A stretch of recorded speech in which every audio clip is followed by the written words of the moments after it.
Now, while skyscrapers are on the rise, creative or weird architecture is on the decline.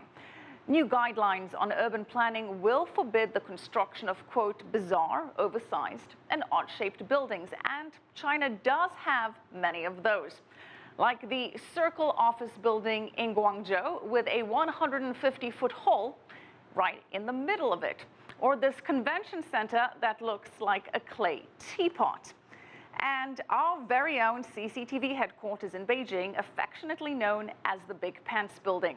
Now, China's construction boom over the past 2 decades or so has lured some of the world's top architects and resulted in some of the most unique and original constructions.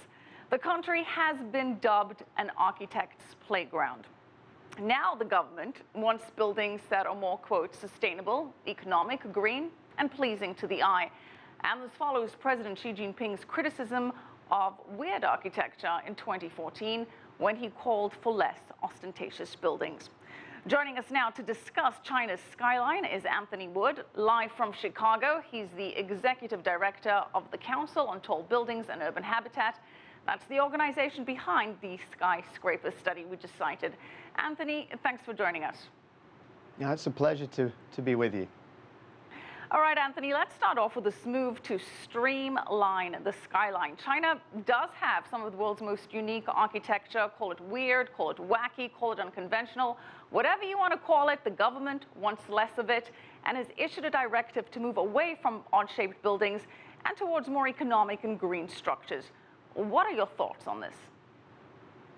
Well, you know, I think there's always two sides to the argument. I think if we look back in history, you'll find that modern architecture is never a populist architecture. You know, people like what has come before. But I think the Chinese premier has a good point here. You know, I think a lot of the buildings are weird shapes, and really China should be looking for an indigenous response for its architecture, which heralds back to, in some places, thousands of years of vernacular tradition. Well, Anthony, practically every city in the world has urban planning guidelines, restrictions, and building codes. Some are saying this is too restrictive. Is that the case, or does this promote a more responsible, less wasteful, more economic construction culture? Or do you think it unnecessarily stifles creativity? No, I don't think it stifles creativity at all. In actual fact, I think, you know, a lot of modern architecture, and you could say high-rise buildings are one of the worst culprits, are homogenizing cities in the same way that Starbucks has homogenized the coffee drinking experience. And actually, every country should be looking for its own responses to architecture and high-rise buildings that relate to the place where they're set. So actually, in these restrictions and in these guidelines, I believe are a way forward for more indigenous Chinese architecture, or indeed architecture that relates to whichever city it is around the world. All right, well, you mentioned high-rise buildings, and as you know, it's your study. In 2015, China built the world's greatest number of skyscrapers. It's the 8th year in a row that China has built the most towers that are more than 200 meters high. Anthony, why is that, and is it surprising given the economic slowdown? It's not surprising at all, no. I mean, the first thing you need to remember is that any tall building project is an absolute minimum of 5-6 years to come to fruition, and many of them are 10, 12, maybe even 15 years. China works faster than large parts of the world.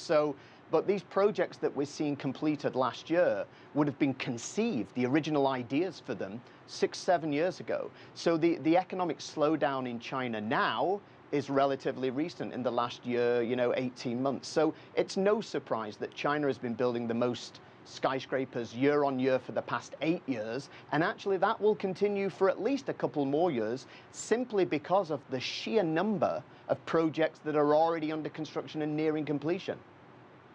So there's a lot of residual projects that we're going to see come into fruition over the next couple of years, regardless of the slowdown. Now, Anthony, there are over 300 skyscrapers, to your point, in development right now in China. But why the big push? Why do local governments want to build skyscrapers particularly?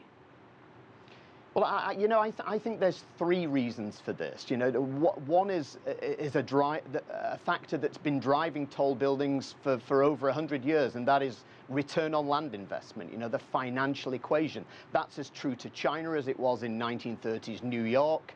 It's always been a driver of tall buildings. The second thing that's valid is that cities see tall buildings and skylines as a way to brand themselves. In the same way that car companies perhaps did in 1930s America, and hence the Chrysler building, it's now moved to a city scale where, like, for example, you can see it in the titles of the program, Shanghai Tower. Instead of it being about a corporation, it's about a city. But the third factor, which I think is the most valid factor, is the reality in China and many other countries around the world that's seeing huge population growth and urbanization. United Nations statistics show that 189,000 people are urbanizing on this planet every day. Well, where do those people go? Moving from countryside to city, where do they go? And in China, the sheer number has made a need for denser cities, because the horizontal city is an unsustainable proposition into the future. So that's why we're seeing denser, more vertical cities. Well, Antony, as you mentioned, a big push towards urbanization. But so far, are commercial property developers seeing a return on investment? Are they finding tenants? Is this going to pay off as expected, do you think?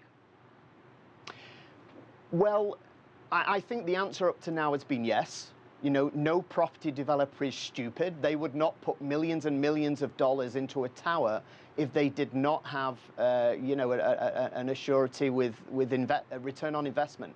However, like any cycle, like any, business proposition, the ones who get there first reap the rewards, and the ones who come later take a greater risk. And I think we're starting to see that in China. I think especially in the second and third tier cities. I do believe that those markets will come back. In America, the sheer fact that there are 160 cities in China today with a population greater than 1 million people right now. In America, that's only about 10 cities. So we need to remind ourselves, and I believe that the economics will come back, and these projects will be successful. But I think some are struggling now, whether it's residential sales or office letting in the second and third tier cities. I think some of them are struggling. Okay. Well, good to hear from you. Thank you for your insight, Antony Wood. We're going to have to leave it there, Executive Director of the Council on Tall Buildings and Urban Habitat.